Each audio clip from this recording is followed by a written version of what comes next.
بسم اللہ الرحمن الرحیم۔ السلام علیکم۔ آئی ایم داؤد خان، اور آج ہم سی سی نے 203 فل سیریز کا لیکچر نمبر 19 پڑھیں گے، جس میں ہم configure and verify IPv4 addressing and subnetting. تو IPv4 V4 مطلب V1 کہا گیا، V2 V3 اور اس کے بعد V5 اور V6 اس طرح کے اپ ٹو 15 ہیں۔ تو کیوں ڈائریکٹ ہم IPv4 ایڈریسنگ کو کنفیگر ویریفائی کر لیتے ہیں؟ تو اس کی کنسیپٹ کو سمجھنے کے لیے ہمیں IP ورژن 1 2 3 یہ کہا گئے، اور اس طرح ورژن 5 اس کے بعد جو 6 آئے تو وہ تو امپلیمنٹ ہوا، لیکن ورژن 5 اور 3 2 اور 1 وہ کہا گئے۔ تو اس کو سمجھنے کے لیے چلیے ہم اس سیناری پہ جاتے ہیں۔ اس کی سائز تھوڑا بڑا کر لیتے ہیں۔ 1957 میں جو پہلے کمپیوٹر تھے، ڈیجیٹل کمپیوٹر، تو وہ ایٹ دا سیم ٹائم ایک ہی وقت پہ ایک ہی کام کر سکتا تھا، ٹھیک ہے، ایک ہی وقت پہ ایک ہی کام کر سکتا تھا، اور اس کو بیچ پروسیسنگ کہتے ہیں۔ بیچ مطلب یہ ایک کام اس کو کہا گیا اگر یہ کام تم نے کرنا ہے تو وہ کام کر گئے، اس کے بعد یہ دوسرا کام کرتا ہے، تیسرا، یہ چوتھا، لیکن ایٹ دا سیم ٹائم یہ ایک کام سے زیادہ کام نہیں کر سکتے تھے، ٹھیک ہے۔ تو اسی طرح کمپیوٹر بھی بڑے ہو گئے، اس کی ریکوائرمنٹ بھی زیادہ ہو گئی، یہ ہیٹ بھی زیادہ پروڈیوس کرتا، کی سائز بھی بڑھ گئی، تو اب اس کو کولڈ سٹوریج میں پلیس کیا گیا تاکہ یہ زیادہ گرم نہ ہو۔ تو پھر اینڈ یوزر اسے استعمال نہیں کر سکتا کہ پروگرامر اس میں پروگرامنگ نہیں کر سکتی تھی، اس میں پروگرام نہیں لکھ سکتے تھے۔ تو اس ایشو کو سالو کرنے کے لیے 1957 میں ریموٹ کنیکشن کا کنسیپٹ آ گیا۔ اب یہ سپوز بیچ کمپیوٹر ہے تو یہ علیحدہ ایک روم میں پڑا ہوتا تھا، اس کو AC لگے ہوتے اور باہر یہ بندہ بیٹھ کے اس کے ساتھ ریموٹ کنیکشن کر کے اس پہ پروگرامنگ کر سکتا تھا اور اس پہ مختلف قسم کے ٹاسک پرفارم کر سکتا تھا، ٹھیک ہے۔ تو اسی طرح اس کے بعد اس کے ساتھ ساتھ ٹائم شیئرنگ کی کنسیپٹ بھی آ گئی، مطلب یہ computer at the same time multiple user اس کی پروسیسنگ شیئر کر سکتے تھے اور اس پہ کام کر سکتے تھے، ٹھیک ہے۔ اسی طرح جب ایک کمپیوٹر بن گیا تو کمپیوٹر تو بن گیا، یہ بیسک کام فنکشنالٹی پرفارم کر سکتا تھا، لیکن اب اس کو کمیونیکیشن کی ضرورت تھی کہ کسی دوسرے کمپیوٹر کے ساتھ کمیونیکیٹ کروا سکے، ٹھیک ہے۔ تو اس کمیونیکیشن کے لیے 1963 میں جوزف لیک لیڈر ایک سائنسدان تھا، اس نے یہ ویژن پیش کیا کہ کیوں نہ یہ کمپیوٹر لانگ ڈسٹینس پہ، اسمال ڈسٹینس پہ یہ کمیونیکیشن کر سکے اور آپس میں ایکسچینج آف ڈیٹا کر سکے، ٹھیک ہے۔ تو اس ویژن کے مطابق US ڈپارٹمنٹ آف ڈیفینس جو US DOD تھا، اس کے انڈر ایک پروجیکٹ چل رہا تھا جس کو ARPA کہتے تھے، ایڈوانس ریسرچ پروجیکٹ ایجنسی، ٹھیک ہے۔ تو یہ پروجیکٹ یہ رن کرتا تھا DOD، تو اس نے یہ کام اس پروجیکٹ کو سونپ دی اور 1966 میں ARPA نے اس پہ کام شروع کر دیا، اور 1969 میں ARPA نے ایک نیٹ ورک بنائی جس کو ARPANET وہی پروجیکٹ اور نیٹ مین آپس میں کنیکٹڈ ہو، ٹھیک ہے۔ تو اس نے ایک نیٹ ورک بنائی جس کو ARPANET کہتے تھے، جو انیشیلی پورٹ سائٹس کو آپس میں کمیونیکیٹ کروا سکتے تھے۔ اس نے پورٹ سائٹ آپس میں کنیکٹ کی۔ اس میں جو پہلا سائٹ تھا وہ UCLA تھا، پھر UC سانٹا بربیرا تھا، اسٹینفورڈ یونیورسٹی تھا، یوٹا تھا۔ یہ چاروں سائٹ پہلی مرتبہ یہ چاروں سائٹ ARPANET کے تھرو کنیکٹ ہو گئے، ٹھیک ہے۔ تو جو UCLA یہ تھا، اس طرح اسٹینفورڈ اور UC سانٹا اور یوٹا، یہ چاروں سائٹ اس کے تھرو کنیکٹ ہو گئے۔ کس طرح، کس ڈیوائس کے تھرو کنیکٹ ہوئے؟ تو IMP ڈیوائس کے تھرو کنیکٹ ہوئے، جس کو انٹرنیٹ میسج پروسیسر کہتے ہیں۔ آج کل جو راؤٹر یوز ہوتے ہیں گیٹ وے پہ، اس طرح اس ٹائم گیٹ وے پہ IMPE ڈیوائس یوز ہوتا تھا، جو اس ڈیوائس کے پیکٹ کو اس کے مطابق فارورڈ کر دیتا تھا، ٹھیک ہے، ڈیسٹینیشن کے مطابق فارورڈ کر دیتا تھا۔ تو یہ کون کام کرواتا تھا؟ یہ IMP کی یہ فنکشنالٹی کہ یہ پیکٹ سوئچنگ کر لیں اور جو پیکٹ تھی اس کی راؤٹنگ کر لے، ٹھیک ہے۔ تو اس طرح IMP پیکٹ راؤٹنگ کی فنکشنالٹی پرفارم کرتا تھا۔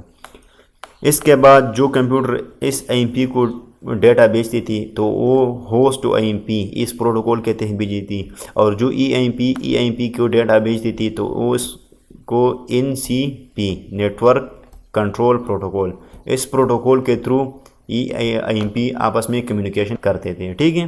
تو یہ آئی ایم پی کا اسٹرکچر تھا، بیسک اسٹرکچر ہے کہ اس طرح کا یہ ڈیوائس ہوتا تھا۔ آج کل تو یہ کام راؤٹر سوئچ وغیرہ پرفارم کرتا ہے یا فائر وال، ٹھیک ہے، لیئر 3 سوئچ راؤٹر یا فائر وال، یہ کام یہ تینوں ڈیوائسز پرفارم کرتے ہیں، ٹھیک ہے۔ تو اس طرح ہمارا بیسک کنیکٹیوٹی اسٹیبلش ہو گیا، ٹھیک ہے۔ تو یہ تو سارے ہم نے پڑھ لی، یہ بھی پڑھ لی۔ اس کے بعد اس سی پی میں ایک مسئلہ یہ تھا کہ جب یہ ڈیوائس اس ڈیوائس کو ڈیٹا بھیج رہا تھا، تو یہ ڈیوائس جب ڈیٹا بھیجتا تو اس کو پتہ نہیں چلتا کہ آیا ہمارا ڈیٹا ہو گیا کہ نہیں۔ تو اس کے بعد اس کو ریپلیس کیا گیا ٹی سی پی، ٹرانسمیشن کنٹرول پروٹوکول۔ اس پہ 2 سائنٹسٹ کام کر رہے تھے۔ 1973 میں اس کو اڈاپٹ کیا کس نے؟ آرپانیٹ نے۔ آرپانیٹ نے ٹی سی پی کو امپلیمنٹ کیا این سی پی کی جگہ۔ اور اب اس میں ایک ایڈوانٹیجز یہ تھی کہ جب یہ ڈیوائس اس ڈیوائس کو میں ڈیٹا بھیجنا چاہتا تھا اور جب یہ ریسیو ہو تو اس کو ایکنالوجمنٹ آ جاتا کہ ہاں ڈیٹا پہنچ گیا ہے، ٹھیک ہے۔ اب اس طرح کام چلتا رہا تو یہ ٹی سی پی ورژن 1 1973 میں اسٹیبلش ہو گیا اور پراپرلی 1974 میں اس آر ایف سی کے تھرو یہ ڈاکومنٹ ہوا۔ تو آر ایف سی کیا چیز ہے؟ Request for comment. جب مختلف سائنسدان یا مختلف لوگ بیٹھتے اور کسی ٹیکنالوجی کے بارے میں ڈسکشن کر لیتے اور پھر اس کو پراپر پبلش کر لیتے ہیں تو اس کو آر ایف سی کہتے ہیں، ریکویسٹ فار کمنٹ۔ آپ لوگوں نے جسٹ کنسیپٹ لینا ہے کہ آر ایف سی کیا چیز ہے، ٹھیک ہے۔ تو اس آر ایف سی میں اس کو ڈاکومنٹ کیا۔ اس کے بعد اس میں موڈیفیکیشن کر کے ورژن 2 لایا گیا 1973 میں، اور ٹی سی پی ورژن 1 کی وجہ سے آئی پی ورژن 1 مسنگ ہے، تو وہی ٹی سی پی ورژن 1 آئی پی ورژن 1 ہے۔ سپوز آپ اس طرح کر لو، ٹھیک ہے۔ اس طرح ٹی سی پی ورژن 2 میں آئی پی ورژن 2 اس کی وجہ سے مسنگ ہے، تو اس طرح ٹی سی پی ورژن 2 آئی پی ورژن 2 آپ لوگ کیسے کہ وہی آئی پی ورژن 2 تھی، ٹھیک ہے۔ تو ورژن 1 میں ایسی کیا کمی تھی کہ ٹی سی پی ورژن 2 لایا گیا، تو ایک کمی یہ تھی کہ یہ اس کو پکس نام اسائن ہوتے تھے تو اسی کے تھرو ہی کمیونیکیشن کر سکتے تھے۔ تو اس میں یہ موڈیفیکیشن یہ بھی ہوئے کہ اب یہ لاجیکل ایڈریسز اس میں اسائن ہوئے، تو ایک ہی کمپیوٹر کے کئی نام بھی ہو سکتے تھے اور ایک ہی کمپیوٹر کے اپنے نام چینج بھی کر سکتا تھا، اسی کے تھرو بھی کمیونیکیشن پاسبل ہوگی۔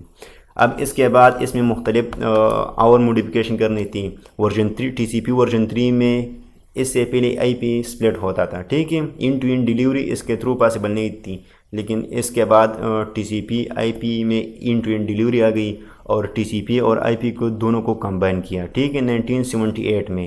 تو وہی سے ورژن 3 آئی پی ورژن 3 وہی تھی، ٹھیک ہے، ٹی سی پی ورژن 3 اور آئی پی کو کمبائن کیا، اور اس کے بعد اس میں کچھ کمی تھی تو ان کو پراپر امپلیمنٹ نہیں کیا۔ اس کے بعد جو امپلیمنٹیشن تھی یہ ورژن 4 میں پراپرلی یہ امپلیمنٹ ہو گیا، ٹی سی پی ورژن 4 میں۔ ان دونوں کو کمبائن کر کے ایک ہی complete protocol complete suite of protocol بنایا گیا جس کو T C P I P protocol suite کہتے تھے۔ اس کو امپلیمنٹ کیا جو آج تک امپلیمنٹ ہے، ٹھیک ہے۔ لیکن جو آرپانیٹ تھا وہ این سی پی کا یوز کرتا تھا یا ٹی سی پی کا یوز کرتا تھا، ٹھیک ہے۔ تو at the same time parallel France میں دوسرا نیٹ ورک چل رہا تھا جس کو فرینچ نیٹ ورک سیکلیٹس پہ کام کرتا تھا، ٹھیک ہے۔ اس طرح انگلینڈ میں یہ این سی پی ایل یہ نیٹ ورک کام کر رہا تھا جو آپس میں تو کمیونیکیشن کر سکتا تھا، یہ بھی فرانس والے بھی آپس میں کمیونیکیشن کر سکتے ہیں جو آرپانیٹ سے زیادہ اچھی تھیں، لیکن جو آرپانیٹ تھے وہ بھی آپس میں یہ ڈیوائس کمیونیکیشن کر سکتے ہیں لیکن یہ آپس میں کمیونیکیشن نہیں کر سکتے۔ تو اس کے 1975 میں آرگنائزیشن آف اسٹینڈرڈائزیشن نے ایک سجیشن دی کہ اس طرح ایک پروٹوکول بنایا جائے کہ سارے اس کو فالو کر کے آپس میں کمیونیکیشن کر سکیں۔ نارملی میں اس طرح کہوں جس طرح ہمارے ہاں انگلش ایک انٹرنیشنل لینگویج ہے، جب بھی کوئی آؤٹ سائڈ دا کنٹری جاتے ہیں انٹرنیشنلی یہ سفر کرتا ہے تو اس کو انگلش آنی چاہیے، ٹھیک ہے، تو یہ انگلش میں کمیونیکیشن کرتا ہے۔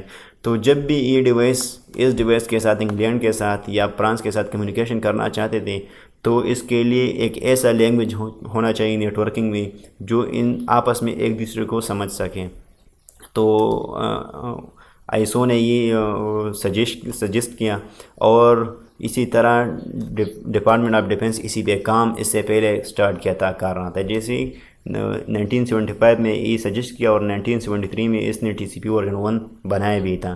تو اسی طرح 1983 میں اس نے TCP میں جو اسے کے جو کام تھے یہ سارے امپلیمنٹ کیے TCP IP نے, اور 1983 میں یہ امپلیمنٹ ہو گیا. اور اسی طرح ہمارا انٹرنیٹ یہ سارے انٹرنیٹ میں مرج ہوئے اور یہ سارے انٹرنیٹ بن گئے, اور اس طرح انٹرنیٹ کا کنسیپٹ آ گیا. ٹھیک ہے, تو TCP IP ورژن 4 میں IP اور ٹرانسمیشن کنٹرول پروٹوکول کی کمبینیشن کی وجہ سے انٹرنیٹ کا کنسیپٹ آ گیا. ٹھیک ہے, تو اس کے بعد ورژن 5 ہے. تو چلے ورژن 5 پہ چلتے ہیں کہ ورژن 5 میں کیا ہے. تو ورژن 5 میں جو یہ فیل ہو گیا تھا کوالٹی ایشوز کو سالو کرنے کے لیے ایڈریس ایکسٹینڈڈ کے لیے, تو یہ فیل ہو گیا, اس لیے یہ امپلیمنٹ نہیں ہوا. اور آج کل ورژن 6 فیوچر میں امپلیمنٹ ہوگا, کئی ڈیوائسز پہ امپلیمنٹ بھی ہے. تو ورژن 6 میں ایڈریس ایکسٹینڈڈ بھی ہو گیا, کوالٹی بھی اس میں کوالٹی کی ایشو بھی ختم ہوگی, اور اس طرح سیکیورٹی بھی اس میں انہانس ہو گئی. تو میں امید کرتا ہوں کہ آپ لوگ کو یہ سمجھ آ گیا کہ TCP ورژن 1 کہا گیا, 2, 3, 4 اور اس کے بعد 5 اور 6. اس طرح پاسبل 15 ورژن ہو سکتے ہیں یا 16 ورژن ہو سکتے ہیں, کیونکہ اس کے لیے 4 بٹس ریزرو ہے. 2⁴ = 16. تو اتنے ورژن آ سکتے ہیں, لیکن آپ لوگوں نے بس بیسک کنسیپٹ سمجھ لینا ہے. اس کے بعد ہم آگے جائیں گے, لیکن یہ ویڈیو لمبی ہو گئی, تو اس لیے اس کے بعد ہم اس کو سٹارٹ کر لیں گے IPv کنفیگر. اس لیکچر کو ہم آگے انشاءاللہ کنٹینیو کر لیں گے نیکسٹ ویڈیو میں. Configure and verify IPv4 addressing and subnetting. Thank you for watching.